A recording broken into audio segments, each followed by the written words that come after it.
Hello friends, Radhe Radhe. आज हम आपको सुनाएंगे एक मूर्तिकार के अहंकार की कहानी।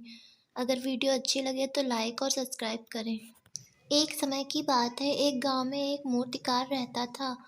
मूर्तिकला के प्रति अत्यधिक प्रेम के कारण उसने अपना संपूर्ण जीवन मूर्तिकला को वह इतना पारंगत हो गया था कि उसकी बनाई हर मूर्ति जीवंत प्रतीत होती थी। उसकी बनाई मूर्तियों को देखने वाला उसकी कला की भूरी-भूरी प्रशंसा करता था। उसकी कला के चर्चे उसके गाँव में ही नहीं बल्कि दूर-दूर के नगर और गाँव में होने लगे थे। ऐसी स्थिति में जैसा सामान्यतः होता है वैसा ही मूर्तिकार के साथ भी हुआ। उसके भीतर अहंकार की भावना जागृत हो गई। वह स्वयं को सर्वश्रेष्ठ मूर्तिकार मानने लगा। उम्र बढ़ने के साथ जब उसका अंत समय निकट आने लगा तो वह मृत्यु से बचने की युक्ति सोचने लगा। वह किसी भी तरह स्वयं को यमदूत की दृष्टि से बचाना चाहता था ताकि वह उसके प्राण न हर सके। उसने अपनी बेमिसाल मूर्तिकला का प्रदर्शन करते हुए 10 मूर्तियों का निर्माण किया। वे सभी मूर्तियां दिखने में हूबहू उसके समान थीं। निर्मित होने के पश्चात सभी मूर्तियां इतनी जीवंत प्रतीत होने लगी कि मूर्तियों और मूर्तिकार में कोई अंतर ही न रहा।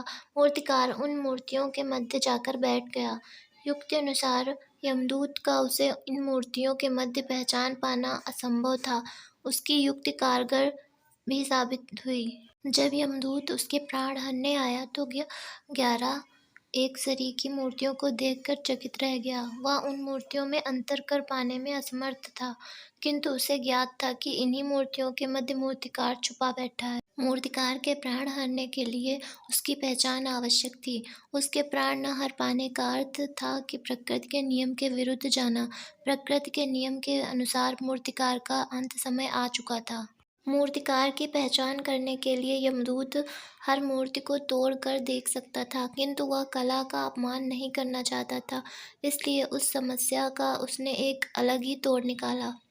उसे मूर्तिकार के अहंकार का बोध था, अतः उसके अहंकार पर चोट करते हुए वह बोला, वास्तव में सब मूर्तियां कलात्मकता और सौंदर्य का अद्भुत संगम है, किंतु मूर्तिकार एक त्रुटि कर बैठा। यदि वो मेरे सम्मुख होता तो मैं उसे उस त्रुटि से अवगत करा पाता।